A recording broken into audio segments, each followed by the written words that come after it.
Jenny McCarthy Show. Oh! Dr. Phil, welcome back to my show. Hey, what's up? How are you? This is BFF Friday. I broadcast out of Chicago just to represent. Cool. Someone's got to represent the Midwest, so they chose me. So if you hear two kind of slightly drunk bimbos in the background, they're my BFFs. You want to say hi, guys? Hi, Dr. Phil. Hey, girl. I can't see you guys. I know. I purposely leave them out because they're too embarrassing to look at. But they sound terrific. Yeah. Welcome back. Congratulations. 17 seasons is, just a wow. And since you've last been on, I have to tell you, and this is the god-darn truth, I've been addicted to your show. I watched your show. That's what I like to hear. And whoever runs your Facebook thing, they put on little clips that just hook me. And then I wind up, my work doesn't get done until midnight, and I'm up till 2 o'clock in the morning watching your episodes. Well, that's what I like to hear. I don't follow like what's put on like YouTube and all that, but I got this report yesterday that we had 1.8 billion views on YouTube. Thank you. That's me. That's you. You're the point. Are you the I'm 0.8? My husband will tell you. Every time he calls me, he's like, "You're watching Dr. Phil again, aren't you?" I'm like, "Yes." You're the one. The show. Congratulations, by the way. 17 seasons. Do you qualify for pension when you get to 20? You would think so, wouldn't you? And now you've got a podcast. I'm starting in January. It's called Fill in the Blanks. Are you going to do it with me? I would have loved nothing more for you that to would be interview so much fun. And to possibly fix me and my foibles, because there's a lot of them. No, we don't want to change you. I just want to talk to you. I don't want to change you. Are you kidding me? Oh, that's good. Now, wait, why would you want to do a podcast when I feel like you've got the world, already to deal with, let alone. Well, I'll tell you why. Because I want to do something what I was just saying. I want to do something where I get to talk to the people I want to talk to that are just interesting and fascinating to me, and not have to be stamping out disease and suffering. Not have to fix things, but just be able to talk to people and find out what makes them tick. I mean, you are one of the most successful personalities in our society today. I want to know what all makes you tick. Of course, I know a lot about you because I know you and I'm a fan, but people don't. They want to know why you have had the great success that you've had. And I want people to know there's nothing lucky about this. There's nothing lucky about you. They don't understand how hard you've worked, the dues you've paid, all the things that you've done. Don't make me cry, Dr. Phil. Of course. When would you like me to come on? You know it's true. I do know it's true. I do know what it takes and how hard it is. And I love that you're doing a show. Now it makes sense to me of people that you're interested in and wanting to have a conversation and not having to label or diagnose. Yeah. And I'm talking to all kinds of people. Like, one of the things I've done training in is teaching people about detecting deception. And these are techniques that are used at Homeland Security and different things about questioning terrorists and techniques used by the FBI and all. And I want to talk about those things and the experts in Homeland Security that do those sort of things and let people know what's really going on and all of this instead of this stuff you see on the internet about when people lie, they look up and to the left. That's not true. It's not true. That's not true, but there are ways that you can tell if somebody's lying with 90% accuracy.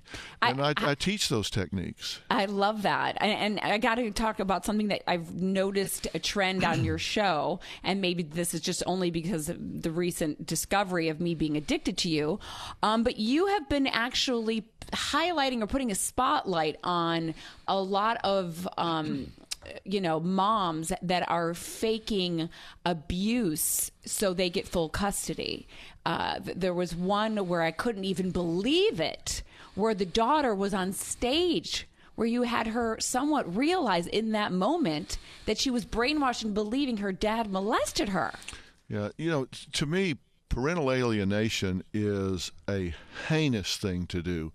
Think about it. You're a parent, you have a child that you love, and then a divorce happens, and somebody starts getting in this child's head, whether it's your ex or in-laws or whatever, and starts poisoning their mind and just getting in there and programming them to think that he or she, the other side of this relationship, has been mean to them, molested them, abandoned them, and ruins that relationship. That is a horrible and mean thing to do. Horrific. I mean, I think about just, being a mom and how I don't even want, him to sneeze, to protect him in every way possible, and to have a mother to program your own child to believing that you were molested.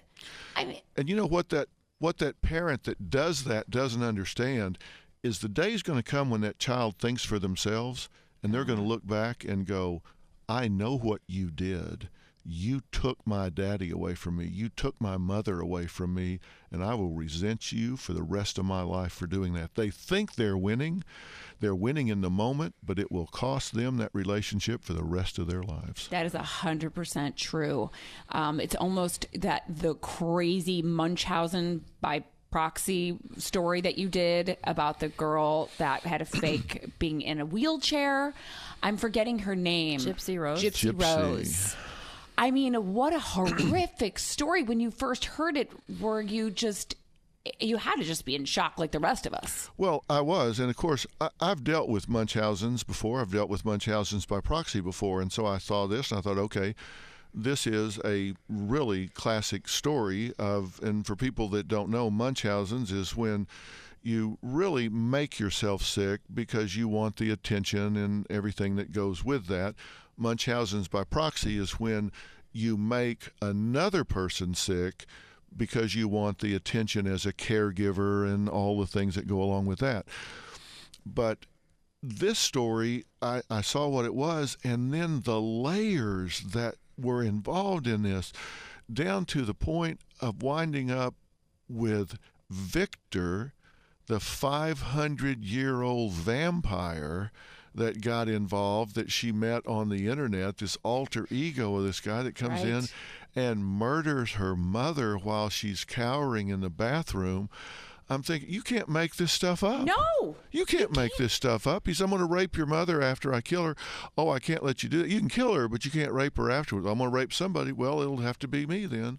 And he does. I'm like, you can't make this stuff up. You can't. And to think that it's even happening in society like now is what's freaky. The stories that we don't know. Yeah. Now, is it fair to say, Dr. Phil, like she looked like she had a good dad, like, and good as in what we see. Right. And, of course, the number one tool of an abuser is isolation. And this mother isolated her from the father and said he hated her, didn't want anything to do with her. So she brainwashed her daughter into thinking dad wanted nothing to do with her, hated her, didn't want. So she quit reaching out to him.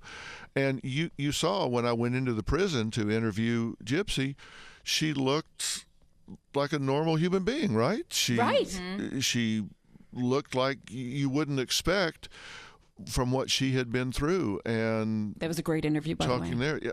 And we're so fortunate that I work with law enforcement so much. We're so fortunate that the prisons let us in when they don't let anybody else in. So we were able to talk to her. It was a great interview, and her, you can tell that she knew what she did was wrong, and you made her, admit to it. And if her punishment was fair, 10 years, I believe it is. Right.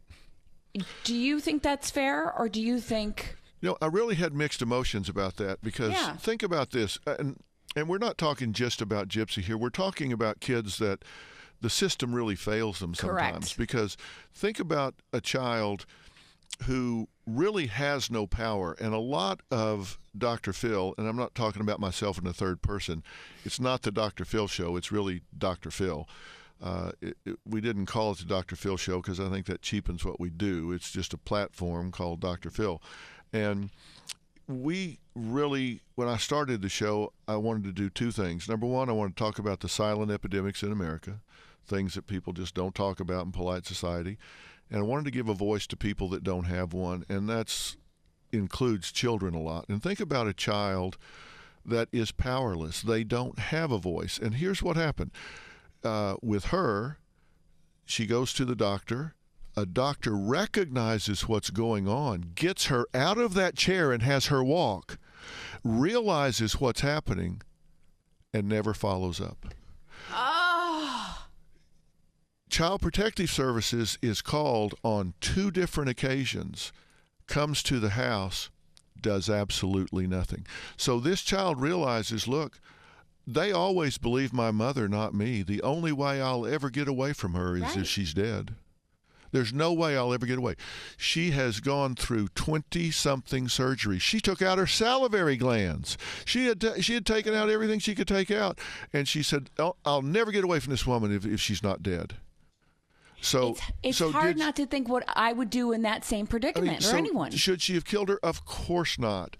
But on the other hand, the system failed her. There was only one exit that she could see. And that was, if she's dead, I'm free. And if she's not, I'm not. So she did what she had to do. Exactly. I mean, in a weird, that's not necessarily called self-defense, but there was no other way out. So is 10 years fair? I think so. I think so. I wanted to know that from you because it was hard for me because you're right. You can't go around murdering people no matter what. You can't let it go, but I don't think 10 years... I don't think any more was required. I think it was pretty reasonable. And do you feel like she's going to come out okay? It depends on what you call okay. How can you go through what she's been through and not be scarred for life? I mean, this young woman, when you go through those early years, there's a whole area of psychology where the belief is that your personality is formed by the time you're 7 years of age. Right. I remember reading that. At that point, that it's locked in. Now, more recent research suggests that a lot of your personality is formed by then, but that it can continue to be modified into your late 20s or early 30s, even though the core is still pretty much set early on. But during these years, she was 20, 21 when this happened.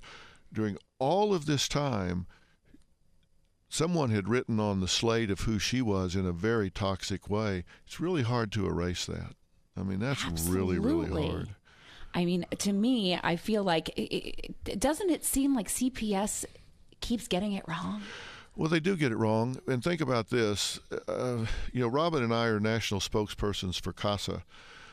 Court-appointed special advocates, and I'll give them a plug here and talk about what that is in a minute. But these are the people that, I don't care if you don't have any money to donate or whatever, you can advocate for a foster child. You just take 1 or 2 children a year and you just help them through the court system. But these social workers that work for DCFS or CPS, whatever it's called in a given state, they may have 40 to 80 cases per person to work.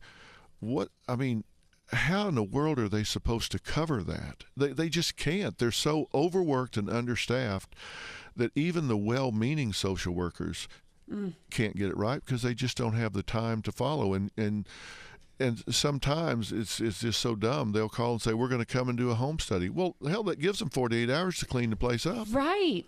Right, and are there not enough foster parents out there? We've got 300,000 or 400,000 kids right now that are in group homes because we don't have foster children. We don't have foster parents available for them, so they're put into group homes. But let me tell you this, Jenny.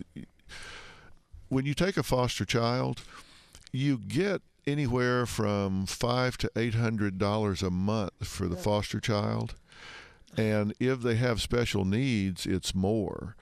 So there are a lot of foster parents out there that have 6 or 8 foster children. So they're drawing down $6,000-$7,000 a month to house these foster children, and they not with good intentions. Totally in it for the money. Oh, that's so sickening. I've been in situations where we get in and examine it, and they have 2 children of their own who have their own rooms. They eat well, they dress well, and these foster kids are all jammed into a room over here. They don't have food to eat. They don't have decent clothes to wear. They're treated like prisoners. It's heartbreaking, especially since I know, like, having my own son, knowing just the sensitivity alone of what a child needs, and then to do that, to abuse them that way. I know we only have a little bit more time, so I want to get some little more lighter questions in here. Talk to Dr. Phil. Sorry, I love this. Everybody's like choking themselves, like, oh my God, We're both crying. I know my friends are like literally crying, but Dr. Phil, the 17th season, and you guys should check out his podcast that I'll be on, Fill in the Blanks. Who is your guru? Do you have one? Do you have like an Eckhart Tolle, a Byron Katie? You know, when I was going through school, when you're in graduate school, you have a major professor that takes you all the way through your dissertation. And when I started, I had a terrific major professor by the name of Dr. Anita Hughes, just a delightful, brilliant woman. And she contracted brain cancer my first year, stage 4 glioblastoma, just as John McCain had. And she died within months of me going to graduate school. And at that time, I switched over to a Dr. Frank Lawless, who came into the school to start the behavioral medicine program in our school, one of the few APA-approved behavioral medicine programs. So when I went through my training, I completed the clinical core, which is where you deal with, neurosis and psychosis and all the stuff that prepares you for private practice. And I also completed the behavioral medicine core. So I split time between North Texas State University and the Southwestern Medical School in Dallas. And he was my major professor. And we've now been together for 45 years. Wow. He is the chairman of the Dr. Phil Advisory Board, because we have an advisory board on our show that's made up of the top minds in psychology, psychiatry, medicine, nursing, theology. I mean, we have the... That's why your show is such a success. Well, we have these are the top minds. We have the head of the family department from Harvard Medical School, head of the child division at Yale, Dr. Zimbardo, professor emeritus from Stanford University. We have 2 past presidents of the American Psychological Association have been on the board. Your Christmas presents must be awesome every year. We have all of these top minds, and so if I get a complex story, I'm able to send it out to these men and women, and they're the peer review editors for all the journals, and they give me the research that won't be published for 18 months. So we're beyond cutting edge on what we're able to present on the show. Dr. Phil, I want more time with you, but I will get it on your podcast, Fill in the Blanks, coming in January. You better book me because I'd love to come on and talk to you. Hey, listen, I'll get you the first chance I can get my mitts on you and get you in front of a microphone. I love it. I'm going to continue to be addicted to yours too. Dr. Phil, 17th season. You guys check it out. Thank you so much for joining me today. Hey, thanks a lot. Have fun in Chicago, and you got your BFFs there. I want you guys. I'm giving you a prescription right here. Get in trouble tonight. We always do. We know how to do that very well. Yes, I know Thanks, you do. Doctor. Jenny McCarthy Show. Oh!